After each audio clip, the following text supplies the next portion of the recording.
Hello, this is Erin with the Joy in Pens and Paper, and it is about midway through the month of November. Actually, it is just over halfway through, as it is Saturday the 16th. So I've had a few weeks to really get to know the pen and ink combinations that I have been using. So I just wanted to talk about my thoughts as I am getting into this halfway point.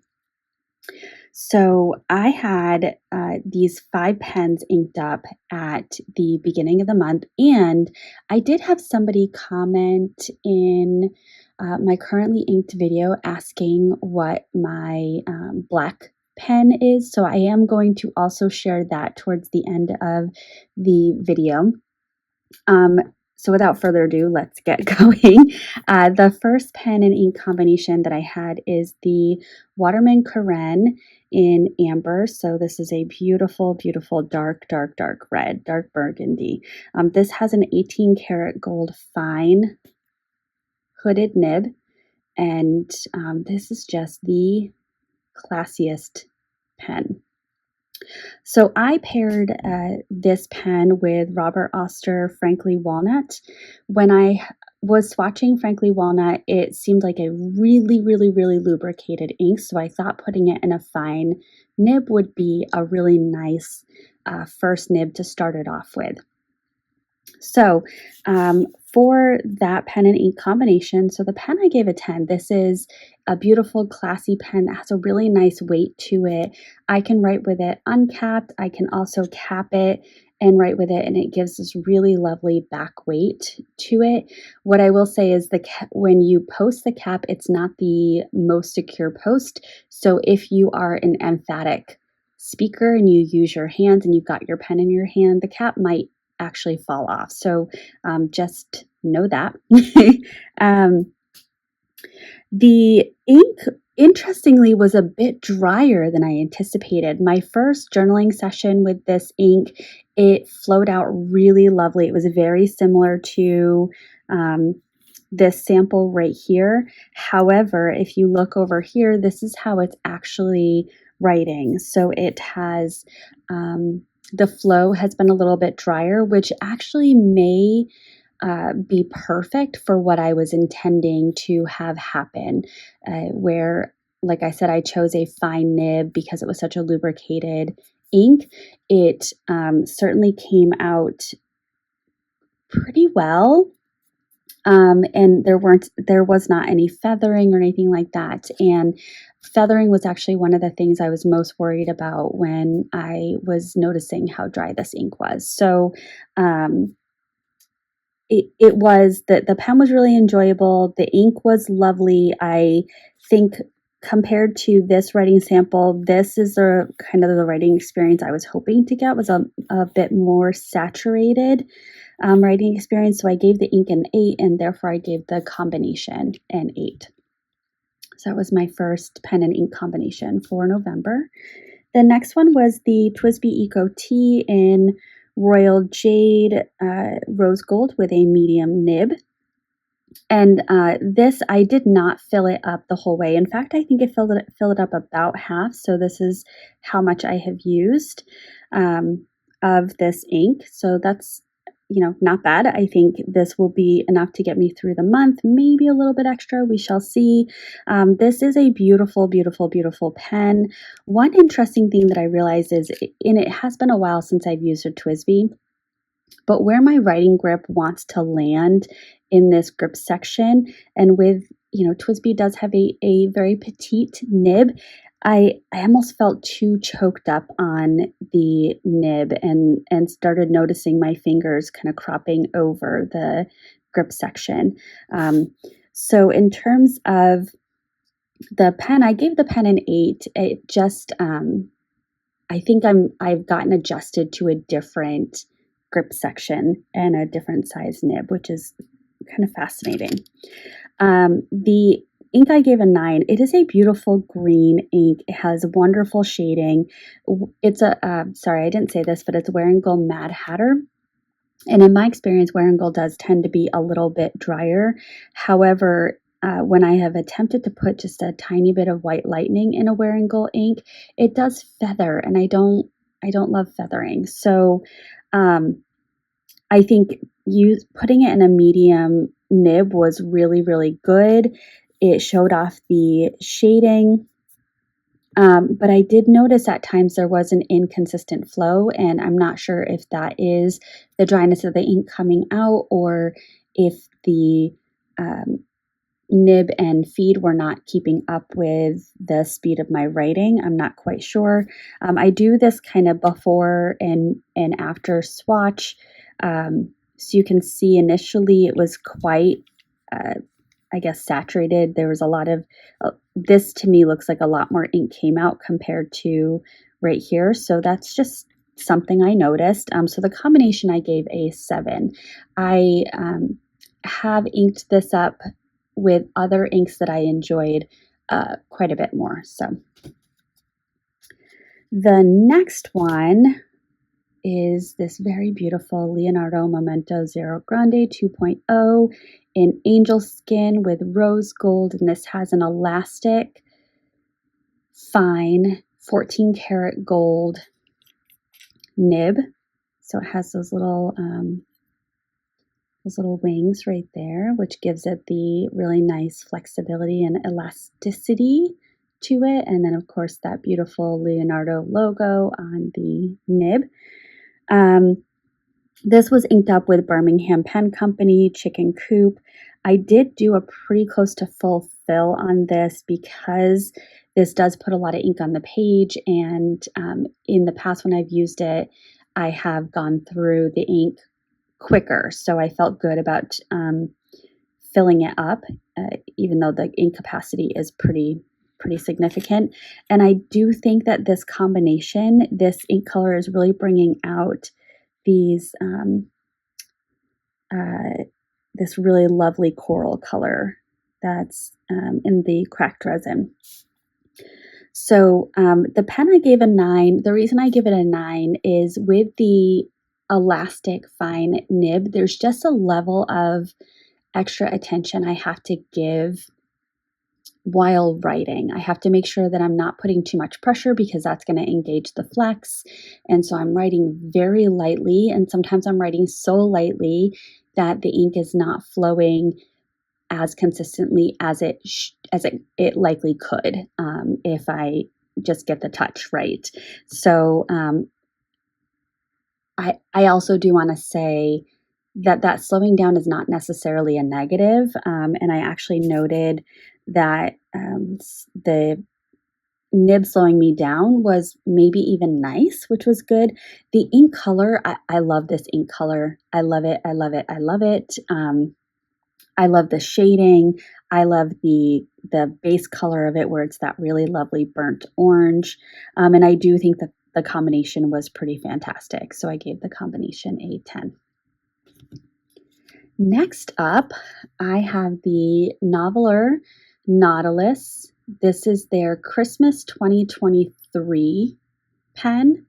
It is this beautiful, sparkly, I think resin body, and it has this beautiful very green leaning teal with some red and some white and some yellow or gold, and the gold accents.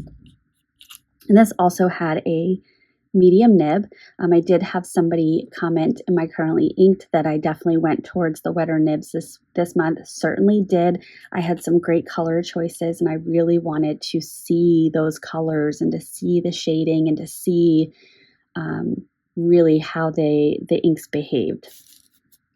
So I had this inked up with Robert Oster Honeybee. Yellow's not a color that I use a ton, and I've got a little bee right there, I just realized. Yellow's not a color that I use a ton, and yellow can be a little difficult to see depending on the specific shade of yellow and the wetness of the nib that you're using. So I think a medium nib was the right nib to use.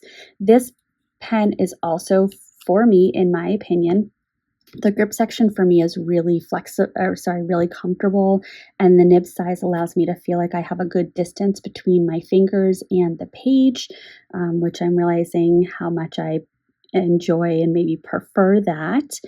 Um, so I gave the pen a 10, I gave the ink a 10.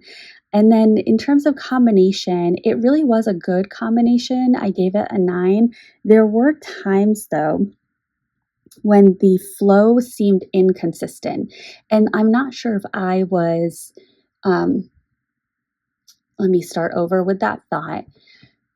I am interested in whether this nib has a sweet spot. And I know that some nibs do.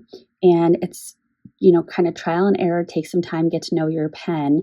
I believe I've only inked this up one time before, maybe last January or February. I could go back and check, but I think if I spend a little bit more time with this pen, I will likely learn the sweet spot and get that really wonderful, consistent flow.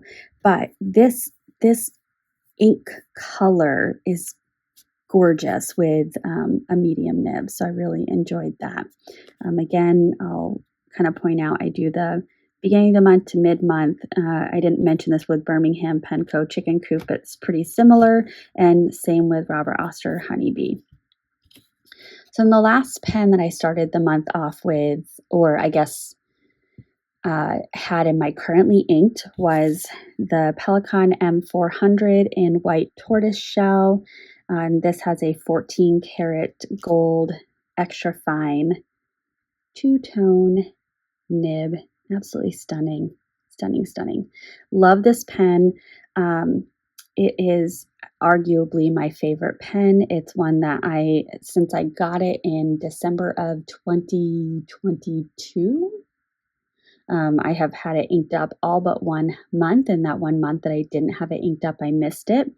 There is a chance that I might not ink it up in December just because the inks that I'm thinking I'm likely going to use, I have some other pens in mind that I want to use them with. So we'll see. We'll see. It's still a few weeks away that I'm working on deciding. So this was inked up with another new new ink to me, Birmingham Penco Plowman's Pebble. And this is an ink that, if you go back and watch my currently inked, you'll see it goes down one color, and then as it dries, there's a little shift. And I was able to show that with some of the other papers that I had pre-swatched.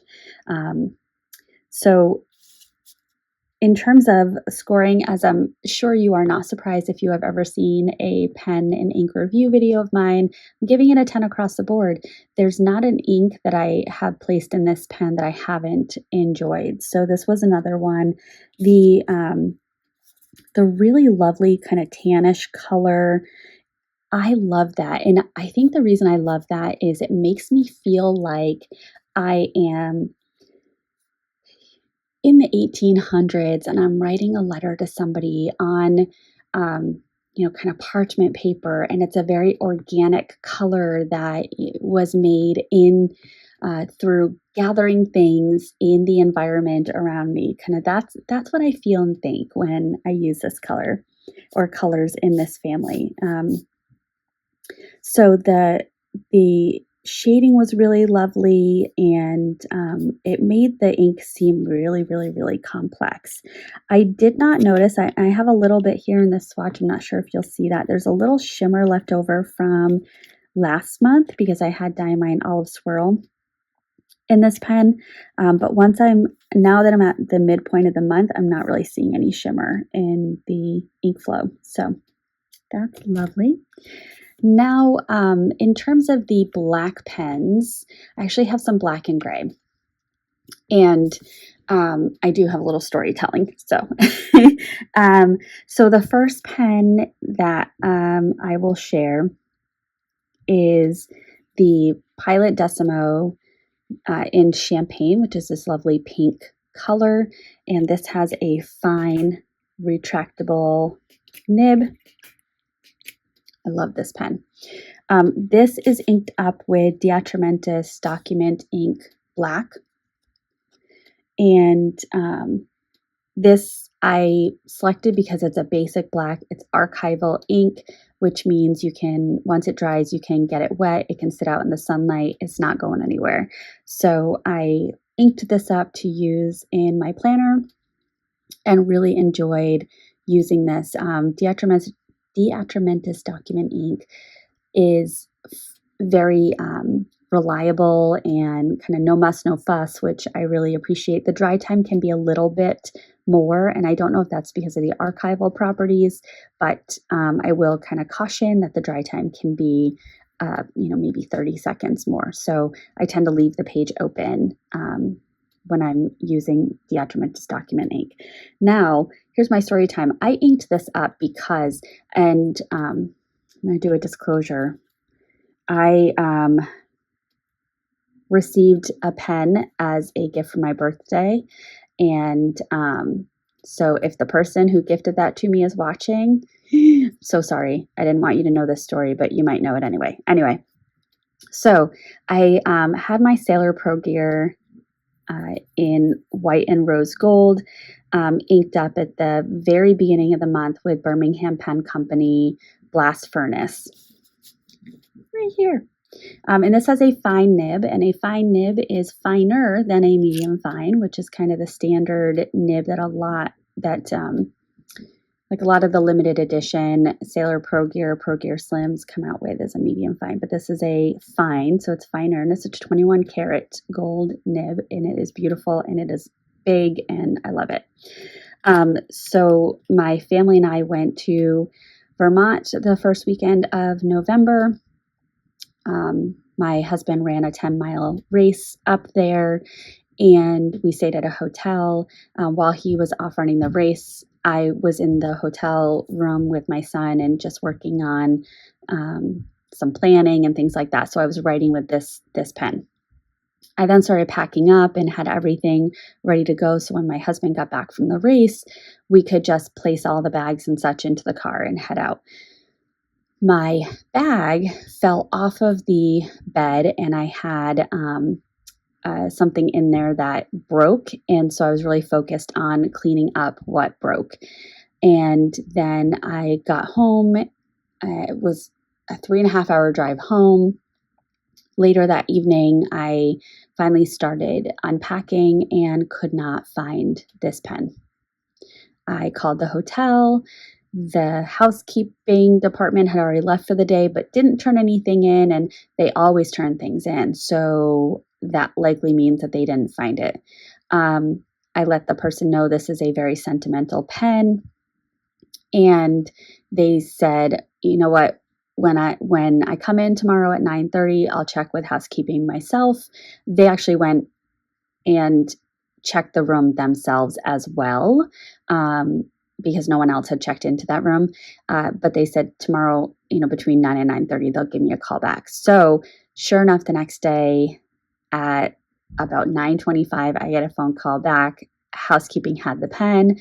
I gave them my credit card number. They shipped it back. So I have it back, but I was panicking, and I was already pretty immediately looking on eBay to see how I could replace this pen.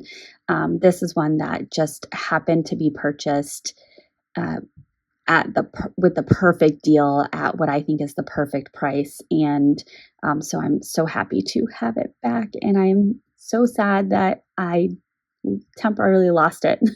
But so I got it back, cleaned it, inked it right back up with Birmingham Pen Co. Blast Furnace. I really like that combination. And so I've got that back and using it every single day. And then lastly, I kind of on a whim, so I had this Opus 88 inked up with Diamine Earl Grey for a few months, just because the ink capacity is so much. So I basically wrote it dry, cleaned it out, and then I found that I started to miss it. I really loved having an ink with a fairly neutral color, so like a gray color in it, or having a pen with a gray color in it that I could do for some random note taking and such. So I inked this up with Pelikan Edelstein Moonstone. And I didn't ink it up all the way. Actually, I probably have used a very tiny amount of this fill so far this month, but I'm perfectly fine keeping this inked up as is and using it and knowing that it could take me 3, 4, 5 months to fully use. So those are my black and gray pen and ink combinations that are inked up this month.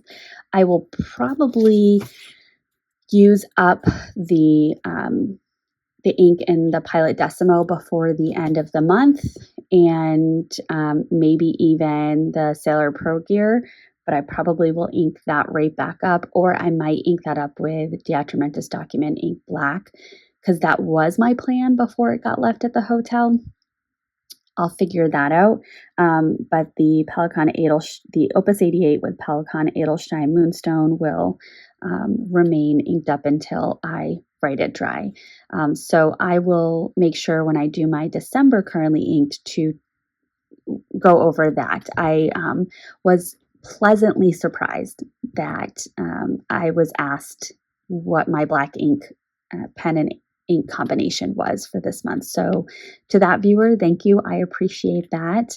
And I appreciate that someone else has the same, perhaps, interest in those more basic inks as I do. And with that, we are now at the end of my pen and ink review. And I appreciate you taking the time to watch this and to listen to my little story that I shared. And I will catch you in the next one. Bye.